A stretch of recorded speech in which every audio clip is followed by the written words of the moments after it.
রমজান মাসের বিশেষ কিছু আমল নিয়ে আজকে আমরা কথা বলবো। রমজান মাসের সবচেয়ে গুরুত্বপূর্ণ আমলের নাম হচ্ছে তাহাজ্জুদের নামাজ। নবী করিম সাল্লাল্লাহু আলাইহি ওয়াসাল্লাম বলেছেন, ফরজ নামাজের পরে সবচেয়ে দামি নামাজের নাম হচ্ছে তাহাজ্জুদের নামাজ। এবং একটু খেয়াল করেন যে রমজান মাসে তাহাজ্জুদ পড়ার যে সুযোগটা আছে এটা অন্য কোনো মাসে আপনি পাবেন না। ইটস বিকজ রমজান মাসে প্রত্যেক দিন আমাদেরকে সাহারি খেতে উঠতে হয় না? উঠতে হয়।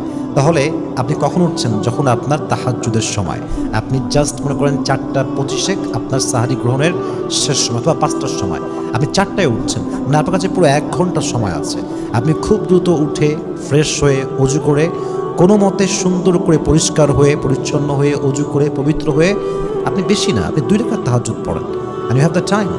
আপনি ট্রাই করেন, you have to try your best. যদি আপনি ট্রাই করেন দেখবেন যে আপনি প্রত্যেক দিন সাহরিও গ্রহণ করতে পারলেন, প্রত্যেক দিন তাহাজ্জুদও পড়তে পারলেন। সুবহানাল্লাহ পড়বেন না আপনারা?